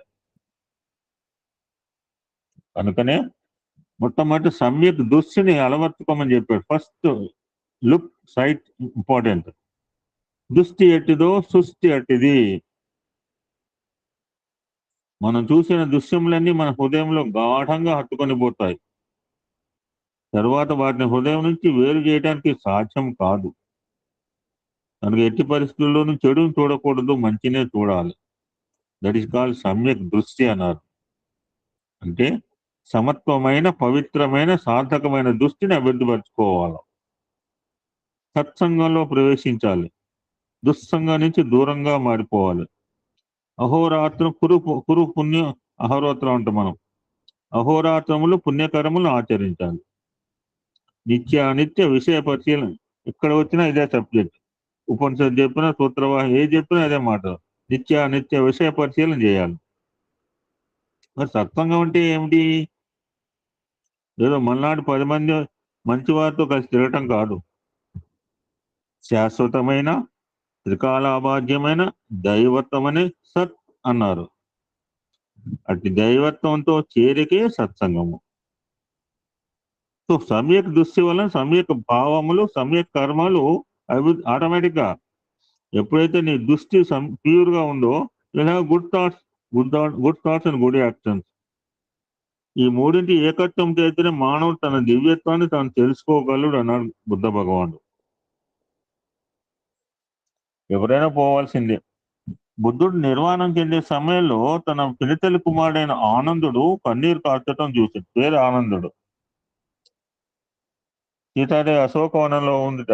పేరుకి అశోకవనం అంటే అక్కడ ఉంటే శోకానికి తావు లేదు. That's beautiful fantastic environment. అటువంటి అశోకవనంలో కూర్చుని ఎప్పుడు శోకంతోనే ఉందిట. ఈ లౌకిక సుఖాల గురించి శోకంలా, రామచంద్రుడి గురించి శోకంలో ఉందిట. పేరు ఆనందుడు కన్నీరు కార్చడం చూసి, ఆనంద, మరణించే వారిని చూసి దుఃఖించేవారు ఈ లోకంలో వేలకు వేలు ఉంటున్నారు. కానీ ఆ మరణించే వ్యక్తి ఎట్టి పవిత్రమైన స్థితిని పొందబోతున్నాడు అనేది ఎవ్వరూ విచారణ చేయలేకపోతున్నారు. నేను సత్యాన్ని గుర్తించాను, ఆ సత్యంలో నేను లయమైపోతున్నాను. దీనికి నీవు కంటిన్యూని పెట్టడం ఎంతటి అజ్ఞానము అన్నాడు బుద్ధ భగవానుడు. చూడండి, చివరిలో ఎవరైనా ఇట్లా మాట్లాడతాడండి. అంత్య సమయంలో మానవుడు కంటినీరు కార్చకూడదు. నయనములు నయనో మే అమృతదారు, వచనో మే ప్రేమదారు, సద్గురు సాయి మేరాజీ. ఎవరు పాడతారు ఈ పాట? జీవన్ కాథార్ మేరా జీవన్ కాథార్, సద్గురు సాయి మేరా జీవన్ కాథార్. ఎవరు పాడతారండి ఎక్కువ? ఎనీబడి? నిమిష్ పాండే గారు బాగా పాడుతుంటారు. నయనములు అనగా కన్నులు, నారములు అనగా నీళ్లు. మన నయనముల నుంచి వచ్చే నారములు కేవలము నారాయణకే అద్భుతం గావించాలి కానీ లౌకిక విషయాల కోసం కాదు. రామకృష్ణ పరమహంస చెప్పాడు, మాకు అమ్మవారు కనపట్లేదు, మీరు ఎప్పుడు ఏడ్చారా? మీరు అన్ని విషయాల గురించి ఏడుస్తున్నారు, బట్ అమ్మవారి గురించి ఏడవట్లేదు. మానవుని కనుల నుంచి ఆనంద బాష్పములే రావాలి కానీ శోక బాష్పములు రాకూడదు. ఓ చిన్న అర్థం కాలేదంటే స్వామి బ్యూటిఫుల్ ఎగ్జాంపుల్ చెప్తున్నారు. స్వామి అంతా కూడా ఎగ్జాంపుల్స్ తో నడుస్తుంది. బజార్లో ఎవరైనా గట్టిగా ఏడుస్తుంటే అందరూ అతని చుట్టూ గుమిగూడి అయ్యో ఎందుకు ఏడుస్తున్నావు అని ప్రశ్నిస్తారు. ఆనందంగా ఉన్న వ్యక్తి దగ్గరికి వెళ్ళి అయ్యా నువ్వు ఎందుకు ఆనందంగా ఉన్నావు, ఎందుకు ఏడవటం లేదు అని ఎవరిని అడిగామనుకోండి ఏమంటారు? మన్ని ఇది మెంటల్ ఎక్కిందిరా, మెంటల్ హాస్పిటల్లో జాయిన్ చేయమంటారు. ఎందుకంటే ఆనందము మానవునికి సహజము, దుఃఖం మానవత్వానికి చాలా విరుద్ధమైనది. దుఃఖం ఒక బలహీనత. ఈ బలహీనతకు అవకాశం ఇస్తూ రావటం చేతనే మానవుడు అనేక జన్మల నుంచి దుఃఖంలోనే మునిగిపోతున్నాడు. మానవుడు దేనికి దుఃఖించకూడదు. దైవత్వాన్ని చక్కగా విశ్వసించిన వారికి అసలు దుఃఖమే లేదు. ఎవరైనా దుఃఖిస్తున్నారంటే వారు దైవాన్ని పరిపూర్ణంగా విశ్వసించలేదు, అది అర్థం అనమాట. మనం ఏడుస్తున్నా అంటే మనకు బాబా మీద నమ్మకం లేదు. ఆ చిన్నపిల్లకి పొద్దు నుంచి రాత్రి దాకా అహర్నిశాలు ఆ యొక్క స్వామి చింతన ఆ చిన్నపిల్లకి పాపం. నీటి పొడగ వంటి దేహము ఎంతకాలమని నిలవగలదు? మా కురు ధన జన యవ్వన గర్వం హరతి ఇమీష్యాత్ కాల సర్వం. ఈ ధనము యవ్వనము క్షణ భంగురమైనది కనుక వీటి నిమిత్తమై దుఃఖానికి గురి కారాదు. ఆనందం ఒక్కటే శాశ్వతమైనది, ఇది సత్యమైనది. కానీ ఇది బయట ప్రపంచంలో అభయమేది కాదే. ఈ యొక్క భగవంతుని దగ్గర మాత్రమే లభ్యమవుతుంది. సో హ్యాపీనెస్ ఈ యూనియన్ విత్ గాడ్, స్వామి చాలాసార్లు చెప్తుంటారు. దీన్ని మనకు మనమే అభివృద్ధి పరచుకోవాలి కానీ ఇతరులు ఎవరు అందించలేరు. ఇతరుల ద్వారా మనకు ఆనందం లభిస్తుంది అనుకోవటం పెద్ద అజ్ఞానం. ఈ సత్యాన్ని గుర్తించిన బుద్ధుడు బుద్ధగయకి వెళ్ళి అక్కడ తన అంతర్భావంలో ఆనందాన్ని ఆవిర్భవించేసుకున్నాడు. కనుక ఆనందం అనేది ఒకరిచ్చేది కాదు, ఎక్కడి నుంచో తెచ్చుకునేది కాదు. ఆనందం మన ఎందే ఉన్నది. ఎందుకంటే భగవంతుడు మన హృదయ స్థాయి. దేవుడు అనగా వేరు దేశమందున లేడు, దేవుడు అనగా తాను దేహమందే. పాపం అనగా వేరు పరదేశమని లేదు, తాను చేయు పనులు తగలేదు. ఈ పుణ్యం గాని పాపం గాని మన కర్మల ఎందే ఇమిడి ఉంటున్నాయి. కనుక మనం సమ్యక్ దృష్టిని అలవర్చుకొని సమ్యక్ భావం పెంచుకొని సమ్యక్ కర్మలను ఆచరిస్తున్నారు. ఈ మూడు సమ్యక్ దృష్టి, సమ్యక్ భావన అంటే మంచి దృష్టి, మంచి భావం, మంచి కర్మ. భగవంతుడు అనుగ్రహించిన పంచేంద్రియాలను సార్థకంగా ఆవించుకోవటమే సరైన సాధన. మీరు కామక్రోధ వీడు అంటుంటారు కదంటే దానికి కూడా మంచిగా స్వామి చెప్తున్నారు. కామక్రోధ లోభ మోహ మదమాశ్చర్యాలు భగవంతుడు అందించినవి కాదు. It's not the property of the God. వీటిని మన తిండి తీర్థాలతో పెంచుకుంటున్నాం. అది ఎక్కడి నుంచి వచ్చాయంటే మన తిండి తీర్థాలతో పెరుగుతున్నాయి. ఇవన్నీ మృగ లక్షణాలు, పశు లక్షణాలు. వీటిని అనగదొక్కి దైవ లక్షణాలు పెంచుకోవాలి, సత్యంగా దీవించాలి. వేదం ఏం చెప్తోంది? సత్యం భూయాత్, ప్రియం భూయాత్, నభూయాత్ సత్యం అప్రియం అన్నది. ఎంత అద్భుతంగా చెప్పారు.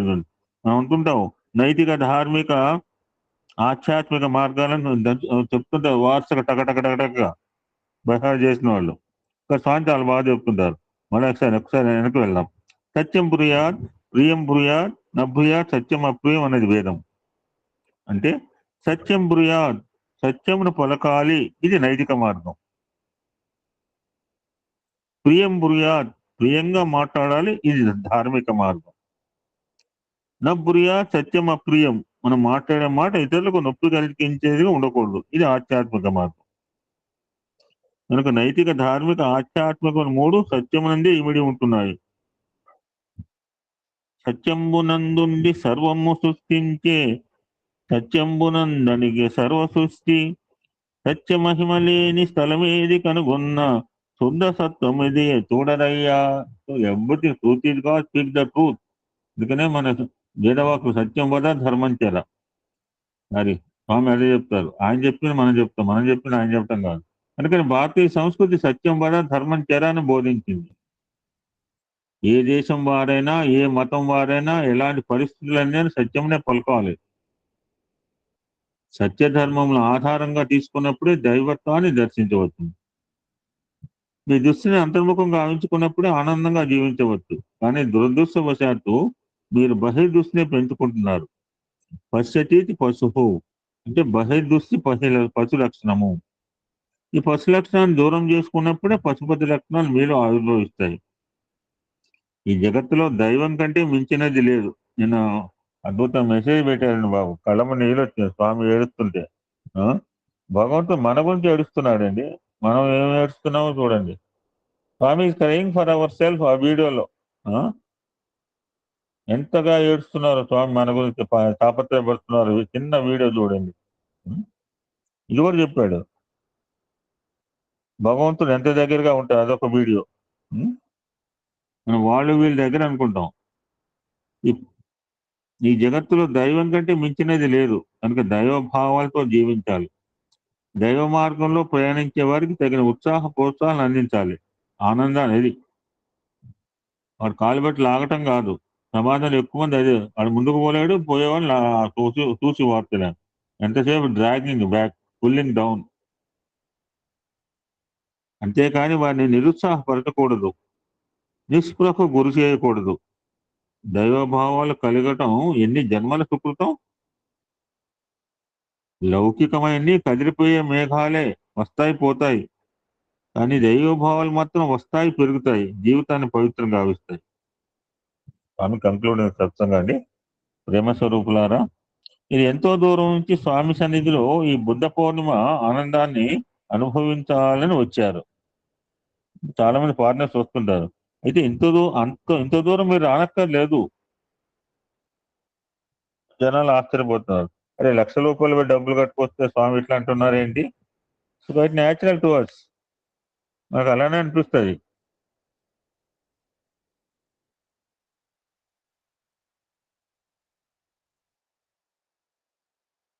ఓకే,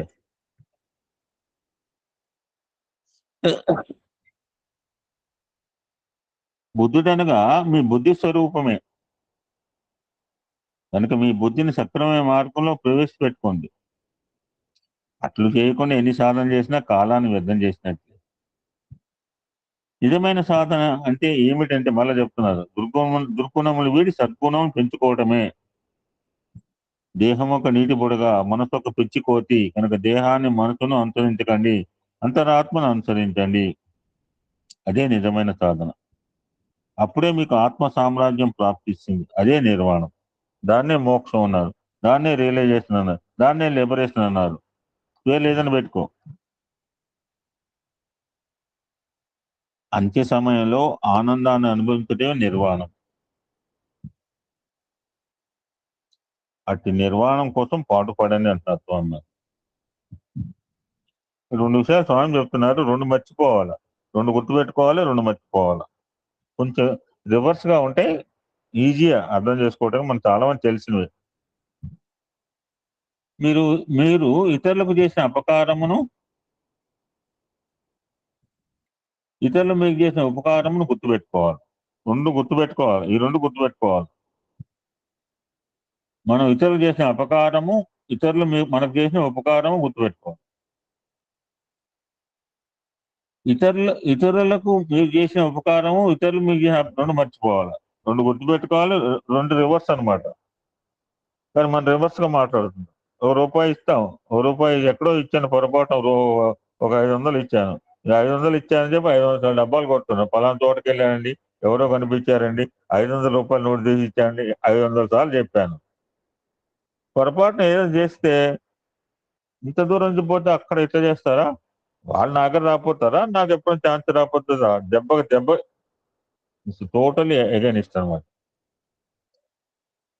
అందుకని రెండు మర్చిపోమంటున్నారు, రెండు గుర్తుపెట్టుకోమంటున్నారు. రెండు కూడా రివర్స్.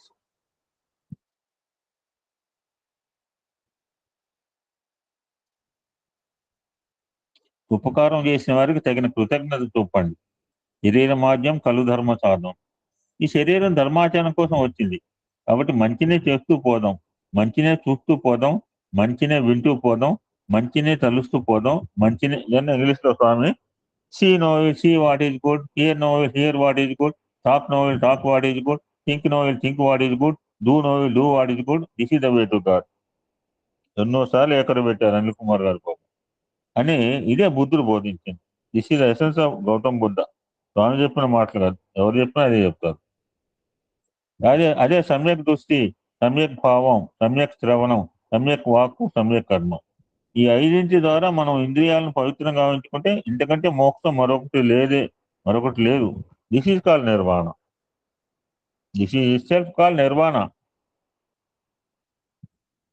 ప్రేమ స్వరూపులారా, పరమాత్ముడు ప్రేమ స్వరూపుడే నిరంతరము మీ హృదయం నుండి ఉంటున్నాడు.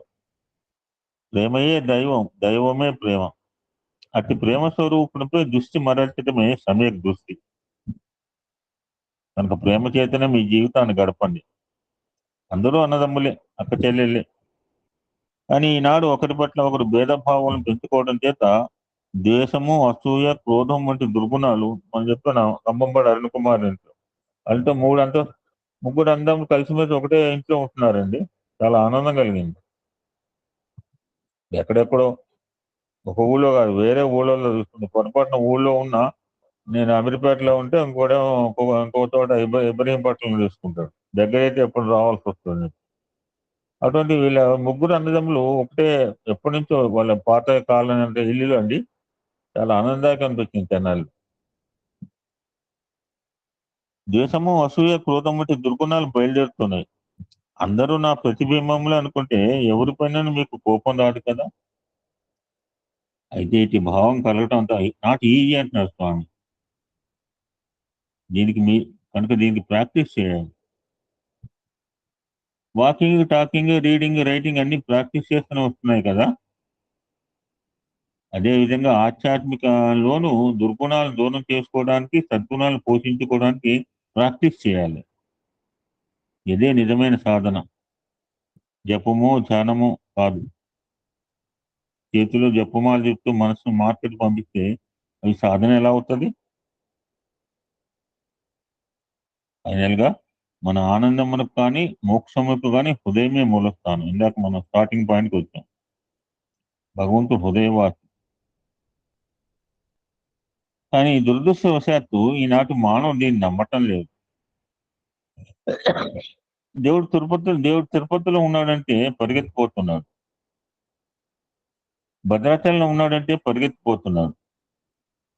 కానీ నీ హృదయంలో ఉన్నాడంటే నమ్మలేకపోతున్నాడు. ఒకనొక సమయంలో నారదుడు భగవంతుని వద్దకు వెళ్ళి, రేపు నారద జయంతి అండి, రేపు మనం మాట్లాడే అవకాశం లేదు, ఐ పోస్ట్ ద మెసేజ్, ఈ రీడ్ ఇట్. ఒకనొక సమయంలో నారదుడు భగవంతుని వద్దకు, నేను నా నాటకం తమిళనాడులో పెద్ద నాటకం ఉంది, నా జీవితంలో మళ్ళా వేయించలేను, 40 క్యారెక్టర్ ఇంగ్లీష్ లో. ఆ నాటకం నీతో ఈ సన్నివేశంతో మొదలవుతుంది. నారదుడు విష్ణుమూర్తి మధ్య సంభాషణ. ఒకనొక సమయంలో నారదుడు భగవంతుని వద్దకు వెళ్ళి, స్వామి, నాకు అప్పుడప్పుడు మీ దర్శనానికి రావాలని ఉంటుంది, మీరు ఎక్కడ ఉంటారు, మీ హెడ్ ఆఫీస్ ఏది అని అడిగాడు. ఎవరిని సమాధానం చెప్పండి. ఆన్సర్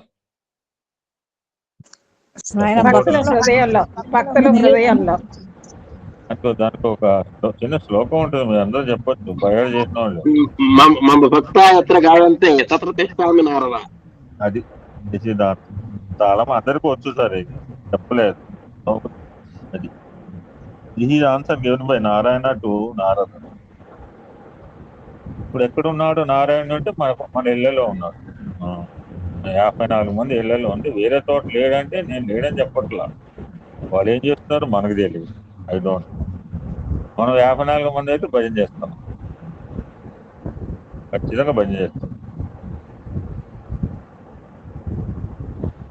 ఏమ్మా సుబ్బరత్నమ్మ చెప్పు. చెప్పలేను సాయిరా. చెప్పకపోతే ఒక నారాయణ భక్త కీర్తన పాడు.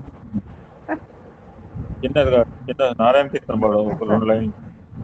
హరి హరి నారాయణ, హరి హరి నారాయణ, హరి గోవింద నారాయణ, హరి గోవింద నారాయణ, హరి గోపాల నారాయణ, హరి గోపాల నారాయణ, శ్రీ హరి నారాయణ, శ్రీ హరి నారాయణ, ఋషికేశ నారాయణ, అతీశ నారాయణ, అతీశ నారాయణ, హరి హరి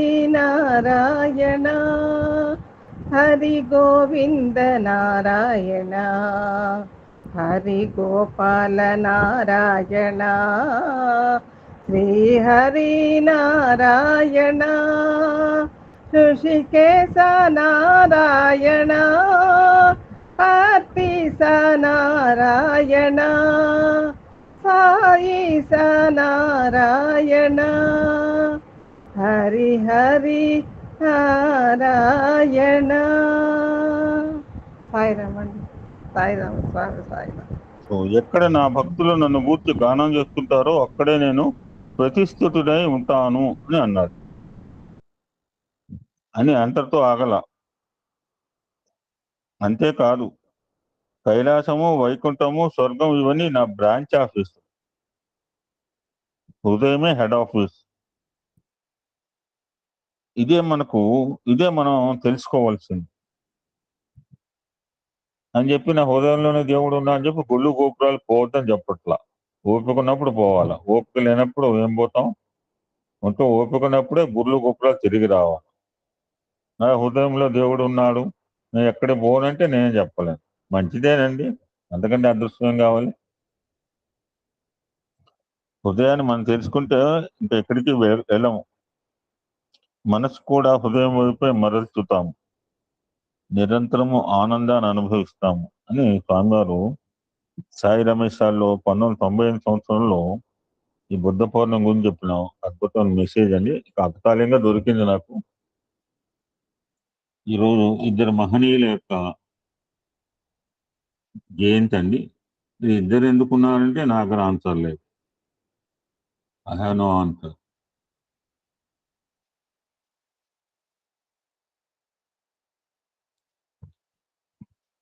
ఎవరికి వాళ్ళు మంచి చేద్దామని ఉంది. దానికి మనం ఎవరు అంటానికి? ఎవరు మంచి ఎవరేం చేయరు. Anybody can do it.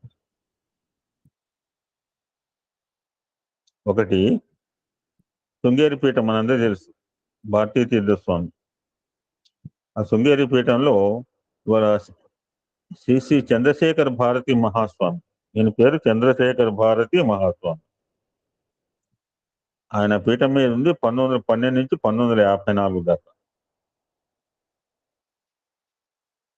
జగద్గురువులు ఆదిశంకరాచార్యులు స్థాపించే మొట్టమొదటి దక్షిణామ్నాయ 4 దిక్కులు 4 పీఠాలు పెట్టాడు ఆయన. 4 ప్రొటెక్షన్స్ అన్నమాట, పీఠాలు కాదు అవి, రక్షక కవచాలు. 4 దిక్కుల నుంచి ఎవరు 4 అయోధ్యలు అనుకోండి, ఎవడు దాన్ని భేదించడానికి కుదరదు. Spiritual centres. అటువంటి దక్షిణామ్నాయ శ్రీ శృంగేరి శారదాపీఠ 34వ ఆచార్యుడు ఈయన. ఈయనకంటే ముందు 34 మంది ఉన్నారు. శ్రీ చంద్రశేఖర భారతి మహాస్వామిజీ వారు పండితుడు, సాధువు, తపశ్చక్రవర్తి. ఆయన చిన్నతనం నుంచి ధర్మము, సన్మార్గము మరియు మంచి నడవడిక పట్ల వారికున్న ఉత్సాహం మరియు గురువు దైవం పట్ల వారికున్న భక్తి అనంతరం అవే ఆయన్ని పీఠాధిపతిగా చేయటం జరిగింది. కల్పవృక్ష వాటికలో చెట్లు లెక్కలేనివని ఉన్నాయి, మరియు సమానంగా చెట్లపై పూలు మరియు పూలపై తేనెటీగలు ఉన్నాయి. అదేవిధంగా ఈ శంకర్ల యొక్క మంచి లక్షణాలు కూడా లెక్కనే ఉన్నాయి.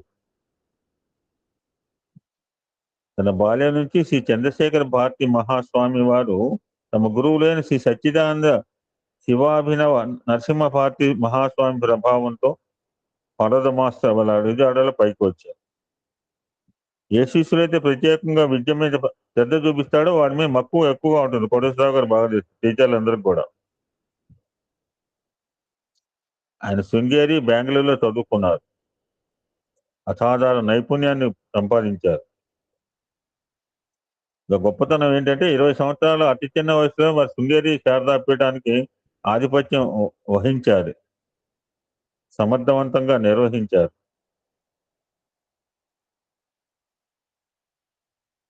ధార్మిక విషయాల్లో కొంచెమైన నమ్మకం లేని నాస్తికులను సైతం ఆస్తికుల మార్చగా అద్భుతమైన తపశక్తి సంపన్నులు.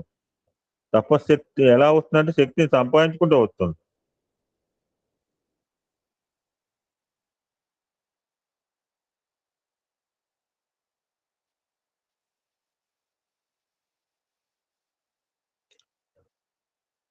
ఇంకొక మహనీయుడండి, ఈయన కంచి పరమాచార్య.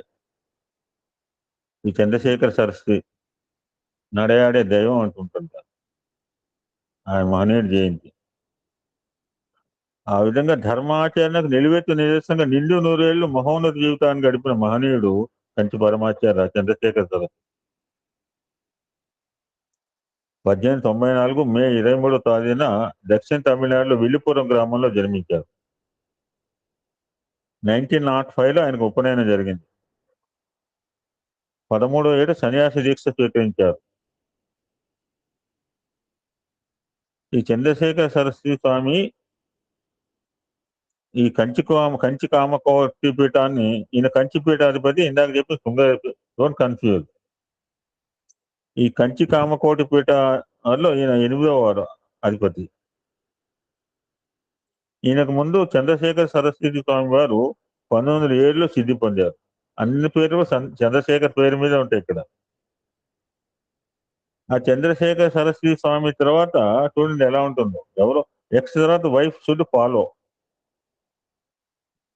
ఆయన తర్వాత మహాదేవేంద్ర సరస్వతి స్వామి పీఠాధిపతిగా బాధ్యత స్వీకరించారు. ఇట్ మస్ట్ ఆయనకే ఇవ్వాలి. దురదృష్టవశాత్తు అప్పటికే ఆయన హెల్త్ బాగలేక కేవలం 7 రోజులకి ఆ పీఠం మీద కూర్చొని 7 రోజులకే శివైక్యం చెందారు. ఎవరు నాట్ ఎక్స్పెక్టెడ్. అప్పటికప్పుడు ఈ 13 ఏళ్ళ స్వామినాథన్ ఈయన పేరు. ఆ స్వామినాథన్ సన్యాసి దీక్ష చెప్పించి చంద్రశేఖరేంద్ర సరస్వతి స్వామిగా కంచిపీఠంపై కూర్చోబెట్టాడు. ఆయనకి మతాలకు అతీతంగా వ్యవహరిస్తారు. ధర్మ ప్రబోధమే దీక్షగా స్వీకరించిన మహనీయుడు. తన శిష్యుల యొక్క వ్యక్తిత్వం మెరుగుపడాలని ఆయన తపన. సూచనలు, సలహాలు ఇస్తుండేవాడు. ఆయన ఇండిపెండెన్స్ స్ట్రగుల్లో ఉన్నారు. ప్రత్యక్షంగా పాల్గొకపోకపోయినా ఈ స్వతంత్ర భావాలు, ఇండిపెండెన్స్ దేశానికి అవసరము. You are not participated directly. ఈ స్వతంత్ర భావాల ప్రచారం చేశారు. విదేశీ వస్త్ర బహిష్కరణలో భాగంగా మనం విన్నాం. ఫ్రీడమ్ మూవ్మెంట్ లో ఖద్దర్నే ధరించారు.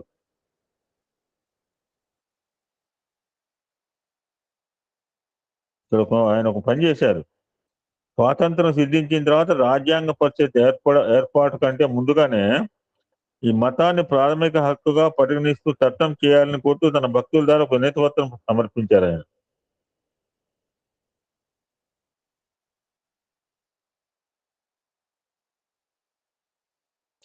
ఈయనకి సక్సెసర్ ఎవరు చెప్పండి, ఎవరైనా చెప్పండి. చంద్రశేఖర సరస్వతి స్వామికి సక్సెసర్ ఎవరు చెప్పగలరు?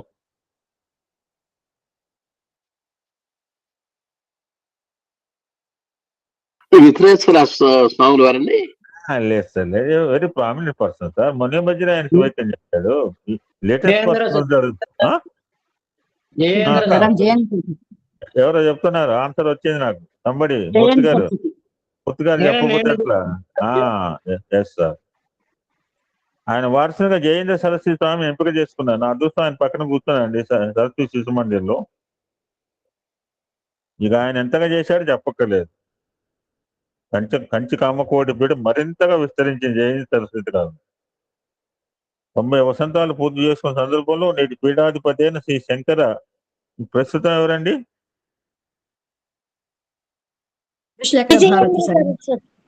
విజయేంద్ర సరస్వతి స్వామి. ఈ 3 ఫోటోలు ఉంటాయి, ఎక్కడ చూసినా గుళ్ళో పెట్టుకొని గుర్తుపెట్టుకోండి.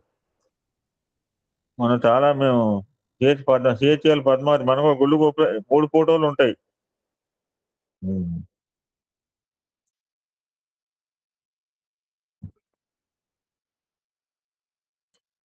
అటువంటి చంద్రశేఖర్ సరస్వతి స్వామి గారు 1994 జనవరి 8న సిద్ధి పొందారు. ఈ 2 విషయాలు ఈ విధంగా మహనీయుల గురించి తలుచుకునే భాగ్యాన్ని ఈ విజయేంద్ర సరస్వతి శివైక్యం చెందిన పయామని బాలవికాస్ క్లాస్ ఇయ్యారు, చెన్నైలో ఉన్నాం. నాకు తెలిసిన పిల్లలు వస్తారా సాయిరామ్ అని అన్నారు. ఊగాను కానీ ఎందుకునో ఆయన మీద క్లాస్ ఈ ఫుట్ ప్రింట్స్ అనే మానసిక వికలాంగుల క్లాస్ లో ఉండగా ఈ మధ్య 3 years అయింది ఆయన శివైక్యం చెందారు. ఓం శాంతి shanti shanti. I will post the message, you can go through it and copy also. Jai Sairam.